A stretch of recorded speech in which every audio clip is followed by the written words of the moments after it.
우리 기독교가 다른 종교와 크게 다른 점 하나가 있다고 한다면 그것은 부활이라는 겁니다. 다른 종교가 갖지 못하는 기독교가 참된 종교임을 가리키는 것, 다른 종교에도 죽음이 있고 대속이 있지만은 부활이라는 것은 없습니다. 그러기에 우리 기독교를 가리켜서 부활의 종교라 말합니다. 성경의 말씀처럼 예수 그리스도의 부활이 없으면 우리의 믿음도 헛되고 교회가 존재하지도 않았으며 소망이 필요 없으며 우리의 미래도 헛된 것이 될 것입니다. 예수 그리스도의 죽음과 사망의 권세를 이기시고 부활하신 것이 있기에 우리 안에 영생이 있고 그 부활이 있기에 하나님의 약속의 성취가 믿어지게 됩니다. 그런데 예수 그리스도가 부활하신 것에 대하여 많은 사람들이 그것이 신하고 그것이 소설이고 이런 얘기합니다만은 그리스도의 부활은 분명한 사실입니다. 그것이 성경의 몇 가지로 우리에게 증거합니다. 하나는 역사적 사건이라는 겁니다. 신화가 아닙니다. 여러분, 예수 그리스도의 부활은 추리소설 또한 아닙니다. 성경의 말씀으로 입증된 역사적 사실이며 하나님의 섭리 가운데 이루어지는 약속이 성취된 사건입니다. 여러분, 불교의 창시자인 석가모니의 무덤은 인도의 능수해안이라는 곳에 있습니다. 공자의 무덤은 중국의 장평양이라는 곳에 있습니다. 이슬람의 마호메트의 무덤은 사우디아라비아의 메카라는 곳에 있습니다. 그러나 예수님의 무덤은 아무도 없는 빈 무덤입니다. 예수님의 시신은 거기 안에 계십니다. 왜 그렇습니까? 하나님 언약의 말씀처럼 3일 만에 부활하셨기 때문입니다. 부활하신 후에 많은 사람들에게 나타나신 것을 보아도 예수님의 부활은 분명한 역사적 사실입니다. 여러분, 누가복음에는 5번이나 부활하신 주님이 사람들에게 나타나셨음을 말씀합니다. 그 하나가 뭐냐면 막달라 마리아에게 보이셨습니다. 열심과 충성이 뛰어난 여인, 예수님께서 죽으신 후에 예수님의 시신에 뿌릴 향유를 준비해 두었다가 부활의 새벽에 무덤을 향해 뛰어갔던 여인, 가보니 큰 돌구덩이는 돌은 굴러져 내려와 있고 무덤을 들여다보니 아무것도 없는 빈 무덤. 그때 부활하신 주님이 나타나시어 저를 위로했던 막달라 마리아에게 나타나시는 부활의 주님, 그러기에 예수 그리스도의 부활은 역사적 사실입니다. 또 있습니다. 다락방에 숨어있는 제자들에게 부활의 주님은 나타나셨습니다.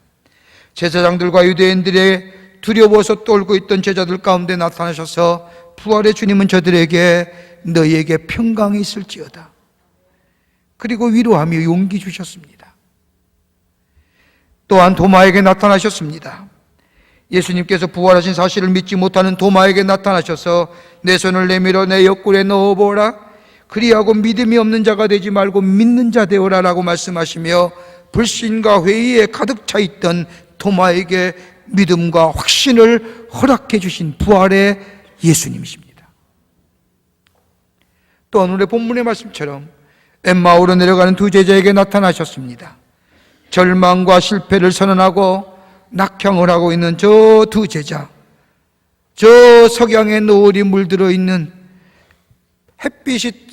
볕이 뛰어오르는 게 아니라 석양이 물들어 점점점 어두워져가는 그 땅을 향하여 걸어가는 절망과 좌절 가운데 있는 나는 실패한 인생이라고 선언한 그들에게 부활의 주님이 나타나셔서 절망을 소망으로, 실패를 새로운 인생의 전환점으로 바꾸어 주신 그 주님 역시 부활의 주님이었습니다. 또한 디베랴 바닷가에서 고기를 잡은 베드로와 그 밖의 제자들에게도 우리 부활의 주님은 나타나셨습니다. 밤새도록 수고했지만 고기를 잡지 못하고 있던 제자들을 위하여 우리 주님은 손수 아침을 차려놓으시고 부활하신 당신의 모습을 보여주심으로 저들에게 사명감을 주신 그 사명감에 불타게 하신 주님, 부활의 주님이었습니다. 이 사실을 믿게 될 때에 우리에게 절망이 바뀌어 소망이, 실패와 바뀌어 새로운 생명의 삶이, 그리고 불신과 회의의 삶이 사라질 뿐만 아니라 믿음과 확신의 삶 속에 약속의 성취를 이루는 궁극적인 승리의 삶을 살게 하신 것, 우리 또한 이 놀라운 부활의 주님을 믿게 될 때에, 그 역사적인 사실을 받아들일 때에 우리 또한 이러한 역사가 일어날 줄 믿습니다. 그러기에 주님 부활하신 거예요. 또 하나 있다고 한다면 부활이야말로 기독교 복음의 핵심입니다. 예수님의 부활이 있기에 그리스도의 고난이 귀한 겁니다. 예수 그리스도의 탄생과 십자가의 죽으심과 더 나아가 예수님의 부활, 이 예수님의 공생애의 이 마지막 부분을 사복음서는 전체의 3분의 1을 할애할 정도로 이것이야말로 기독교 복음의 핵심임을 얘기합니다. 그 가운데 정점은 예수 그리스도의 부활이라는 거예요. 그러기에 예수 그리스도의 탄생, 예수 그리스도의 십자가의 죽음, 그리고 사흘 만에 부활하신 이 예수 그리스도의 부활이 없다고 하면 기독교의 복음은 헛된 복음이요 진리가 아니라는 겁니다. 그러기에 부활이야말로 기독교 복음의 핵심입니다. 또 하나의 예수 그리스도의 부활이 사실인 것은 예수님의 부활은 약속하신 대로 약속의 성취입니다. 십자가의 은혜 아래 사는 인생, 죄가 용서받고 의로워지는 구원의 은총을 경험하고 부활의 신앙 속에 사는 인생, 영원한 생명을 소유합니다. 십자가가 우리에게 구원을 주셨다고 한다면 부활은 우리에게 영생을 주시는 사건이기에 주님이 약속하신 대로 약속의 성취를 이루어셔서 나타나신 것이 바로 부활하신 사건이요 부활의 주님이라는 겁니다. 그러기에 예수님의 부활이 우리의 믿음의 근거가 됩니다. 예수 그리스도의 부활이 우리의 소망의 근거가 됩니다. 더 나아가 예수 그리스도의 부활이야말로 우리를 사랑하시는 하나님의 사랑이 나타난 바 된 사건이기에 이 부활이야말로 우리 기독교의 신앙의 핵심을 이룹니다. 오늘 본문의 말씀을 보세요. 오늘 본문의 말씀은 두 제자가 엠마오 도상에서 예수님을 만난 말씀의 내용입니다. 이 말씀은 누가복음에서만 기록되어져 있는 특수한 기사입니다. 예수님의 제자 가운데 두 사람이 길을 걸어가고 있었습니다. 본문의 말씀을 보면 글로버라고 하는 제자와 또 다른 제자입니다. 주경학자들은 다른 한 사람의 제자가 이 글로바와 오늘 이 말씀을 쓴 누가가 아니었는가라고 말합니다. 이들은 막달라 마리아와 다른 여자들이 예수님을 만나러 무덤에 갔으나 만나보지 못했다는 점과 자기의 동료들 제자들이 예수님을 만나러 빈 무덤에 갔으나 빈 무덤만 보고 왔다는 이야기를 들었습니다. 그러면서 그들은 서로 이러쿵저러쿵 예수 그리스도의 부활 이야기하고 있었습니다.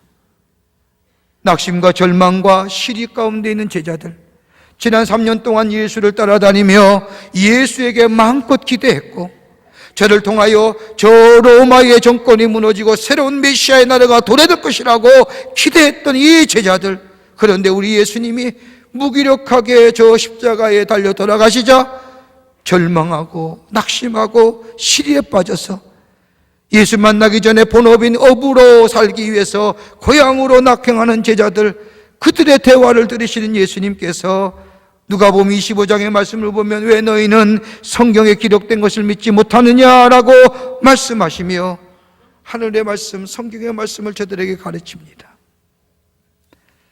하나님의 말씀을 가르치자 저들이 비로소 눈이 띄어지고 예수님을 보게 되었고, 두 제자는 엠마오로 들어가 예수님을 자기가 함께 유할 것으로 요청하고 같이 성만찬을 하며 떡을 뗄 때에 비로소 말씀대로 부활하신 주님을 만나보고 저들이 저 고향으로 낙행하는 시리와 절망의 걸음에서 옮기어 다시 예루살렘으로 소망을 가지고 용기를 가지고 부활의 주님을 증거하러 올라갔다는 이야기가 오늘 본문의 말씀의 내용입니다. 우리들의 삶, 기대했던 것이 되지 못하고 낙심과 절망, 시리에 빠져서 마치 석양의 노을이 지며 어둠이 깃드는 저 걸음을, 그곳을 향하여 어둠을 향하여 달려가는 우리들의 걸음들, 이젠 좀 바뀌어져야 되는데 다른 것이 아니라 부활의 주님을 만날 때에 우리가 저 낙심과 절망과 시디와 그리고 회의와 그런 걸음에서 옮겨 새로운 소망 가운데 용기와 믿음을 가지고 확신을 가지고 부활의 주님과 승리하는 인생 살 수 있는데, 어떻게 하면 우리가 부활의 주님을 만나서 궁극적인 승리의 인생으로 살아갈 수 있을까요? 지난 한 주가 우리나라 참 슬펐지요. 지금도 슬퍼요. 저 차디찬 진도 앞바다에 어린 생명들이 무려 300명 가까운 생명들이 거기 있어요. 한 치 앞도 볼 수 없는, 저들의 생명이 살았는지 죽었는지 알 수 없는, 부활의 주님이 저들과 함께 하실 때에 저들 또한 부활의 역사가 있게 될 줄 믿습니다. 저 못해서 사랑하는 자녀들을 기다리는 저 가족들 위에도 우리 구주 예수 그리스도의 부활의 기쁨 소식이 임하여 부활의 소망을 가지고 넉넉히 절망을 이기고 낙심을 이기고 시를 이기고 어두움을 이겨서 새로운 소망 가운데 넉넉히 승리하는 유가족이 될 줄 믿습니다. 기도하는 마음으로 우리 또한 부활의 주님을 만나야겠고 저들 또한 부활의 주님을 만나기를 주의 이름으로 간절히 소망합니다. 첫째는 우리의 마음을 문을 열 때 부활의 주님을 만날 수 있습니다. 오늘 15절의 말씀을 보면 저희가 서로 이야기하며 문의할 때에 예수께서 가까이 이르러 저희와 동행하시니 실망과 좌절과 시리의 삶 속에 두려움 가운데 고향으로 낙행하는 제자들에게 우리 주님이 찾아오셔서 저들과 함께 동행하신다는 것. 여러분, 엠마오라고 하는 것은 예루살렘에서 서쪽으로 약 10km 떨어지는 마을입니다. 예루살렘에서 엠마오로 내려가려면 서쪽으로 가는 길입니다. 여러분, 어떤 주경학자는 이것을 가리켜서 은유적 표현으로 해석합니다. 저들이 서쪽으로 내려갔다고 하는 것은, 그것도 노을이 지는 곳으로 내려갔다는 것은 절망의 길이요 어둠의 길로 스스로 내려갔다고 이야기하는 것. 해점은 서양으로 향하여 가는 길, 어둠을 향하여 터벅터벅 시리와 좌절의 걸음을 옮기는 두 제자.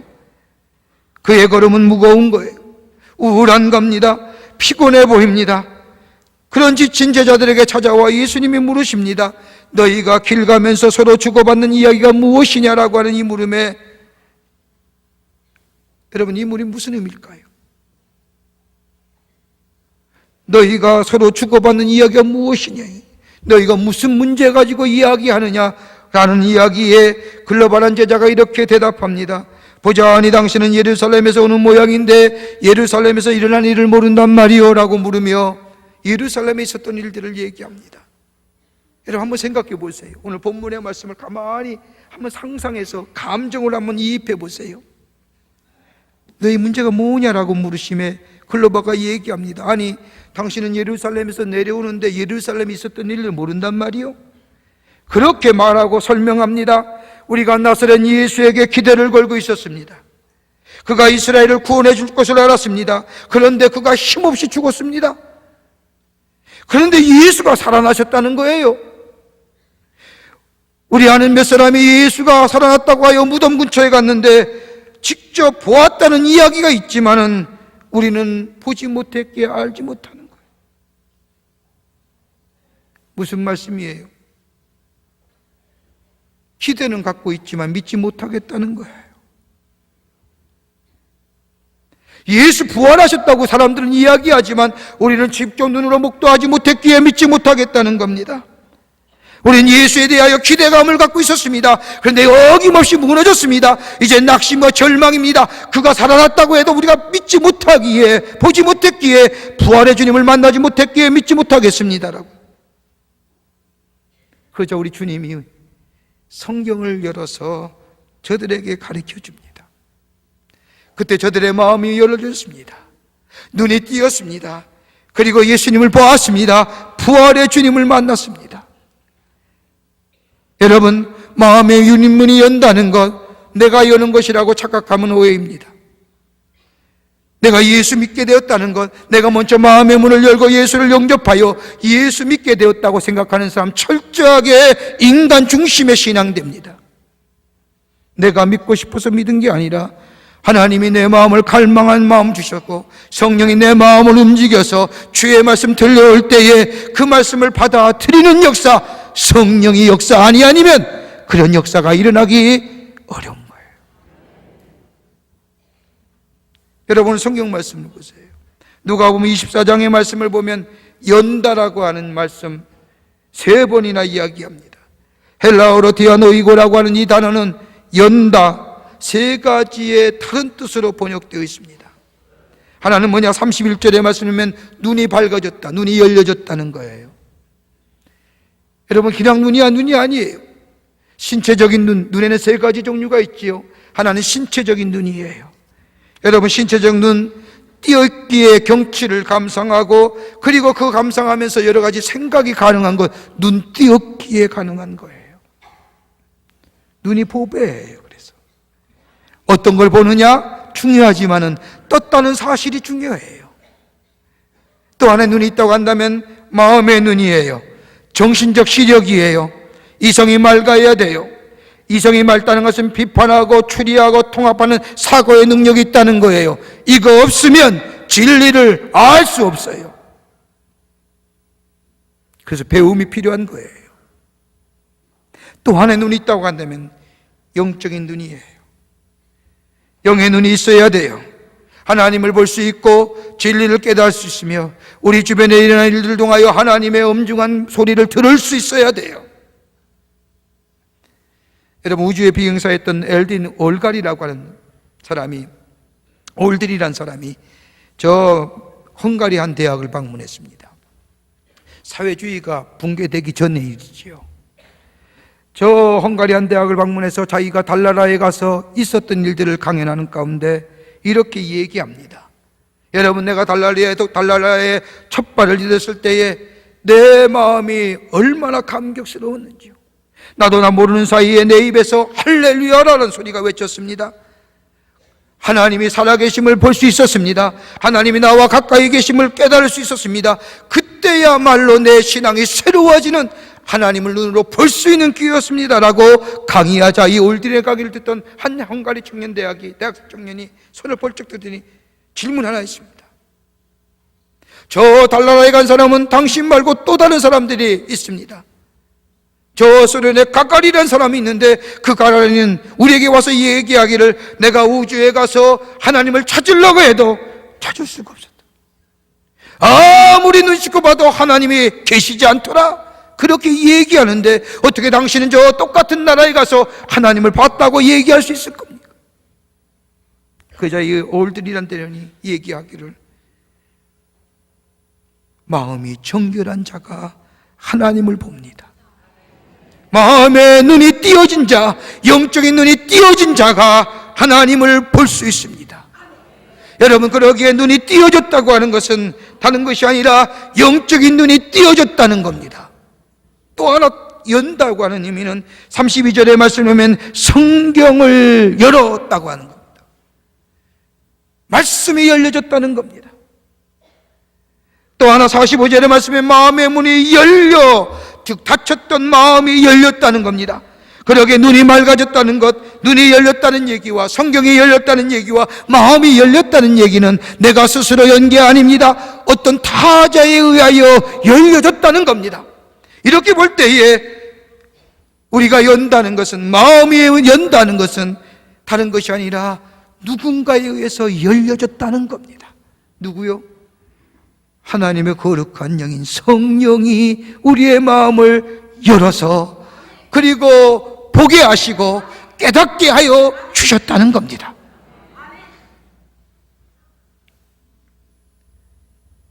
성령이 역사하셔야 돼요. 그런데 오늘 본문의 말씀을 보면 부활하신 주님이 엠마오 도상으로 내려가는 두 제자들과 함께 걸었는데 그들은 부활의 주님을 보지 못해요. 어리어 타박하듯이 저 예루살렘에서 내려오는 사람인데 어떻게 예루살렘에 있었던 일을 모릅니까? 그리고 자기가 보지도 못한 경험, 들은 얘기를 이야기하며 정작 그 말씀 속에는 부활의 주님을 믿지 못하겠다는 겁니다. 왜 그럴까요? 자신들의 고정관념 때문입니다. 죽은 사람은 절대 부활하지 못한다는 이 관념, 부활은 있을 수 없다고 생각하는 이 죽음에 대한 생각, 사람이 죽으면 그만이다라고 하는 죽음에 대하여 염세적이고 부정적인 생각, 이 관념 때문에 부활하신 주님을 보지 못하는 거예요. 오늘 왜 우리 안에 부활의 주님의 역사하심이 없습니까? 부활은 신화적 사건이라고 치부하며 부활은 있을 수 없다고 내가 가지고 있는 고정관념 때문에 부활의 주님을 믿지 않기에 부활의 주님의 역사가 없는 거예요. 또 하나, 자신들의 불신앙이잖아요. 부활의 주님이 옆으로 걸어가면서도 믿지 못했던 것은 예수님이 살아계실 때에 내가 사흘 만에 예루살렘 성전을 다시 세우리라고 하신 말씀, 부활을 예견하고 부활을 말씀하셨음에도 불구하고 믿지 않았기에 옆에 가신 예수님, 부활하신 주님을 보지 못했다는 거예요. 더 나아가 저들이 가지고 있는 잘못된 기대감 때문에 부활의 주님을 만나지 못해요. 인류의 죄를 대속하기 위하여 이 땅에 오신 예수님 보다는 로마의 압정으로부터 구원하실 예수로 잘못된 기대감. 우리도 그렇잖아요. 예수가 구원의 주인데, 예수 믿어야 구원받고 예수 믿어야 영생 얻는데, 예수가 마치 나의 삶을 풍요롭게 하는 사람으로 여기며 예수 믿는 사람. 복이란 개념이 어떤 거예요? 물질의 복이 복이에요? 여러분, 내 죄가 사해지고 내가 구원받았고 내가 영원한 생명을 소유했고 하나님 나라의 후사가 되었고 권세 잡은 자가 되었다는 이 하나만도 우리는 복받은 존재 아니에요? 기대감이, 잘못된 기대감이 부활의 주님을 보지 못하는 거예요. 더 나아가 자신이 가지고 있는 두려움이에요. 제사장들과 바리새인들이 예수를 따르는 자라고 죽이지 않을까, 그 두려움 때문에 옆에 걸어가신 부활의 주님 못 봐요. 지금도 마찬가지잖아요. 예수 믿는다는 것 때문에 많은 사람에게 손가락질 받을까, 예수 믿는다는 것 때문에 다른 사람에게 뭐라 얘기 들을까, 예수의 증인된 삶으로 살아야 되는데, 내가 배우고 확신한 바에 거해야 되는데, 그 예수로 인하여 홍해나 내가 손해보지 않을까, 내 명성에 먹칠되지 않을까, 내 위치가 잘못되지 않을까 때문에 부활의 주님이 옆에 있으면서도 만나지 못하는 거예요.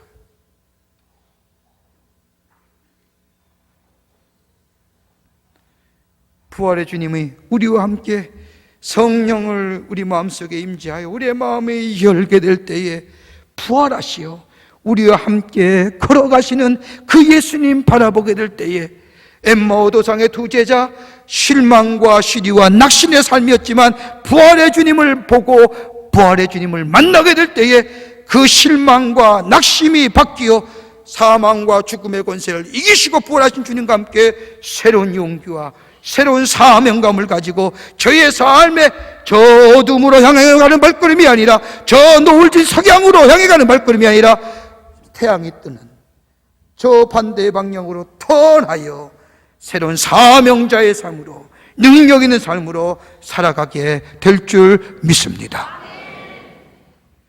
두 번째는 말씀 속에서 부활의 주님을 만날 수 있습니다. 오늘 27절의 말씀을 보십시오. 이에 모세와 모든 선지자의 글로 시작하여 모든 성경에 쓴 바 자기에 관한 것을 자세히 설명하시느니라. 여러분 보세요. 예수님께서 성경을 가르치는데 무엇에 대하여 가르치셨어요? 자기에 관한 바예요. 다시 말해요, 내가 왜 이 땅에 왔는지, 내가 왜 여기에 왔는지, 구원이 뭐이며 내가 왜 십자가에 달려 죽었는지, 내가 왜 3일 만에 부활했는지, 예수님이 성경에 기록된 모세와 및 선지자의 글로 시작하여 성경에 기록된 예수 그리스도에 관한 이야기들을 제자들에게 가르쳤습니다. 그러자 32절에 읽진 않았지만 제자들이 이렇게 반응합니다. 저희가 서로 말하되 길에서 우리에게 말씀하시고 우리에게 성경을 풀어주실 때에 우리 속에서 마음이 뜨겁지 아니하더냐. 여러분, 이 제자들의 고백이 우리의 믿음의 고백이에요. 여러분, 복음이 어떻게 우리 가운데 들어오는가를 잘 설명해 주는 거예요. 어떤 사람들은 얘기합니다. 하나님의 말씀, 하나님의 창조의 사건, 예수 그리스도의 십자가의 사건, 부활의 사건, 내가 깨닫고 그리고 알고 그리고 마음이 뜨거워지는 거 아니냐는 거예요. 다른 말로 말하면 모든 상황을 파악한 다음에 마음이 뜨거워지는 것이 아니라는 거예요. 지금의 말하면 이성적으로 논리적으로 이해가 된 뒤에 그 다음에 그리스도인 되는 거 아니냐라고 얘기하는 거예요. 많아요. 그러게 부활의 주님 못 만나는 거예요. 여러분 가만히 보세요. 이 제자들은 뜨거움이 먼저였어요. 그런 다음에 깨달음이에요. 그 다음에 뭐예요? 인식과 논리로 믿어지는 거예요. 논리와 이성으로 먼저 믿어져서 그 다음에 믿음의 자리에 들어가는 게 아니라 깨달음이 먼저예요. 다시 말한다면 체험이 먼저라고 하네요. 뜨거워지는 게 먼저예요. 이 체험은 다른 것이 아닙니다. 하나님의 말씀, 들려오는 말씀 속에서, 기록된 말씀 속에서, 선포되어지는 말씀 속에서 예수 그리스도의 만남의 역사를 통하여 체험되어지고, 그 체험이 우리로 하여금 깨닫게 하고, 그 깨달음이 우리를 뭐예요? 인식과 이성으로 알게, 그래서 확신하게 거하게 하신다는 거예요. 여러분, 2000년 전에 부활하신 주님이 지금도 살아계시는데 우리가 어떤 게 역사예요? 말씀이에요. 쓰여진, 기록된 말씀에, 증거되어지는 말씀에, 선포되어지는 말씀에, 그 말씀을 들을 때에 내 마음이 뜨거워지는 거예요. 그리고 깨닫게 되는 거예요. 그리고 내가 인식하는 거예요. 거기에 부활의 주님의 역사를 경험하게 되는 거예요. 어디서요? 말씀에서요. 어린아이가 공부를 하고 있었어요. 그의 옆에서 어머니가 성경을 읽습니다. 성경을 읽으시는 어머니께서 눈물을 흘리는 걸 보는 이 어린아이가 엄마에게 묻습니다. 엄마 왜 울어? 그랬더니 이 어머니가 말씀하기를 성경에 나타나 있는 하나님의 사랑에 감격하여 우는 거란다.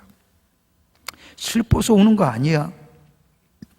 말씀 속에서 나를 얼마나 사랑하시는지 감사하고 감격하여 눈물 없이는 말씀을 읽을 수가 없구나. 여러분, 주의 말씀 읽을 때에, 주의 음성이 들려올 때에, 하나님의 말씀에 선포된 말씀이 들려올 때에 우리는 주의 음성 들을 수 있어야 돼요. 내가 너를 사랑하노라. 내가 너를 위하여 죽었노라. 내가 너를 위하여 부활하였노라. 이 음성 들려줄 때에 우리는 부활의 주님을 만나고 그 속에 새로운 생명의 역사를 경험하는 하나님 나라의 백성이 되는 줄 믿습니다. 제가 장례하는 직을 거행하는 가운데 잊지 않는 장례식이 하나 있습니다. 혹시 오시는 분 가족이 왔으면 죄송합니다만 오래전에 돌아가신 마옥순 권사님이라는 권사님의 장례식입니다. 그 장례식을 거행하면서 장례식장에 권사님의 따님 되시는 따님 권사님이 어머니를 위해서 조사를 쓰고 그 조사를 읽는데 제가 얼마나 은혜를 받았는지. 그 딸 권사님의 조사에 이런 글이 쓰여져 있습니다. 우리 돌아가신 마 권사님은 2년 반 동안 성경을 필사하셨답니다. 그런데 그 어머니가 성경을 필사하실 때마다 언제나 깨끗하게 몸을 씻으시고 단장하신 후에 가지런히 앉아 하나님의 말씀을 써내려가셨다는 것도 2년 반 동안. 그 2년 반 동안 그렇게 성경을 시간 들여서 쓰시면서 정성껏 써내려가는 그 뒷모습이 따님이 보니까 한마디로 그 성경 쓰시는 모습이 딱 한마디 이렇게 표현할 수 있다는 겁니다. 우리 어머님은 온몸으로 성경을 쓰셨네. 성경을 쓸 때면 무릎을 꿇고 정성을 다하여 말씀을 새기면서 기도하는 마음으로 성경 썼다는 거예요. 그러면서 그 따님 권사님이 얘기하기를 그걸 필사본 우리 집에 가보로 가지겠습니다. 우리 어머님이 온몸으로 쓰신 성경 썼기만 하셨겠어요. 쓰면서 그 말씀이 가슴에 새기고 그 주의 음성 들으며 한자 한자 옮길 때마다 내가 너를 사랑하였노라, 내가 너를 위하여 십자가에서 죽었노라, 내가 너에게 구원을 베풀었노라, 내가 부활함으로 너에게 영생을 주었노라. 그 말씀 들려올 때마다 그 가슴으로 느끼며 그렇게 정갈하게 써내려갔기에 그 권사님의 성경을 따님 권사님 보기에는 온몸으로 쓴 성경. 말씀 안에서 주님 만나야 됩니다. 말씀 안에서 주님의 부활의 주님을 만나야 됩니다. 멀리 저 멀리 있는 저 멀리 계시는 주님이 아니라 오늘 우리 안에 계시고 나와 동행하시고 내 절망과 내 좌절과 내 시리와 내 무거운 짐 가운데 함께 동행하셔서 죽음과 사망의 어두운 권세를 이기시고 부활하여 우리에게 소망 주신 그 주님 말씀 속에서 만나게 될 때에 우리 또한 그 어둠의 세력을 이기고 승리하는 하나님의 사람 될 줄 믿습니다. 끝으로 지속적인 교제가 있어야 됩니다. 오늘 30절 31절 본문의 말씀 읽지 않았지만 이렇게 말씀합니다. 저희가 함께 음식을 잡수실 때에 떡을 가지사 축사하시고 떼어 저희에게 주심에 저희의 눈이 밝아져 그인 줄 알아보더라. 떡을 떼며 음식을 먹을 때에 주님이 부활하심을 알아보았다는 겁니다. 이제껏 옆에 걸으신 주님이었어요. 부활의 주님이 같이 걷고 있으면서도 부활의 주님을 깨닫지 못했어요. 그저 같이 함께 동행하는 거예요. 그런데 저들이 주님과 함께 떡을 떼는 순간 저들의 눈이 밝아져 주님이 부활하심을 알게 되었다는 겁니다. 다른 말로 하면 떡을 뗐다는 게 뭐예요? 함께 했다는 거예요. 이걸 가리켜서 재통합이란 얘기합니다.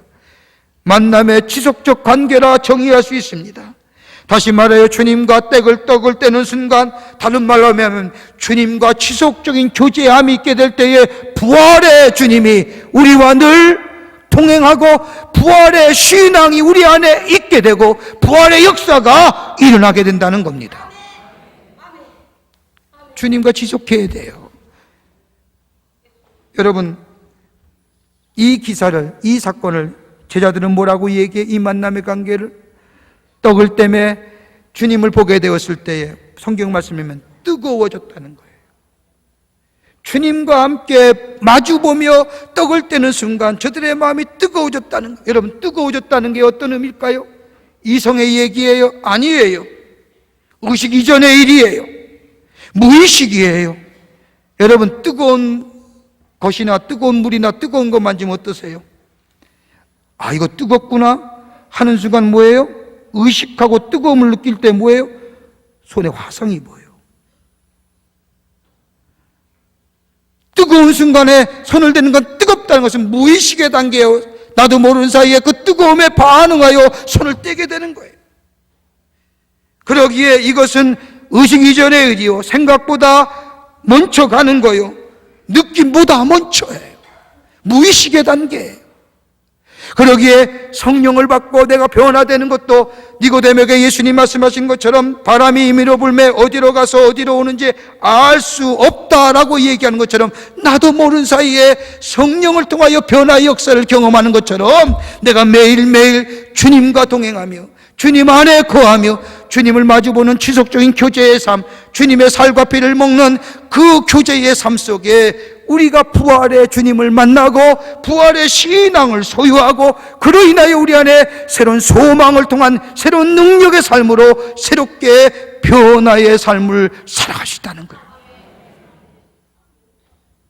그러게 부활의 신앙은 2000년 전만 오늘만 부활의 신앙 아니에요.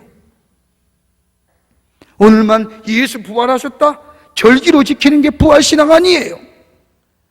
주님과 매일매일 교제할 때에 사망과 죽음의 권세를 이기신 주님이 오늘 우리와 함께 계시고 내 안에 계시고 혹 내가 실망하고 좌절하고 시리와 문제로 인하여 저 석양에 노을 진 저 어둠의 거리로 갈지라도 부활의 주님이 나를 붙잡고 있는 순간 내 삶은 돌이켜 생명의 빛으로 저 소망과 굳건한 믿음 위에 예수님이 죽음과 사망의 권세를 이기시고 승리한 것처럼 우리 또한 궁극적 승리의 삶, 부활의 주님과 함께 이루어가게 되는 줄 믿습니다.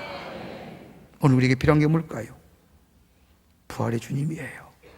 이 주님, 마음의 문을 열고 주의 말씀 속에서 주님과 교제함으로 만나 여러분의 생애에 새로운 하나님의 창조의 역사를 이루어 가시는 여러분 되시기를 주의 이름으로 축원합니다. 사랑의 주님, 감사합니다. 영원히 죄로 말미암아 죽을 수밖에 없는 저희들을 구원하여 주시고, 그리고 3일 만에 죽음과 사망의 권세를 이기시고 부활하신 그 주님 우리와 함께 하셔서 새로운 생명 주심에, 영원한 생명 주심에 다시금 감사를 드립니다. 우리의 삶의 여정 속에 부활의 주님 모시고 매일매일 승리하는 저들 되기를 원합니다. 우리의 마음이 열려지게 하여 주시고, 아버지 하나님의 더 나아가 말씀 속에서 주님, 부활의 주님 만나게 하여 주시며, 주님 안에 거함으로 인하여 부활의 신앙을 가지고 승리하는 저희들 되게 하여 주시옵소서. 성령이 도우시고 인도해 주실 줄 믿사옵고 예수님의 이름으로 기도하옵나이다. 아멘.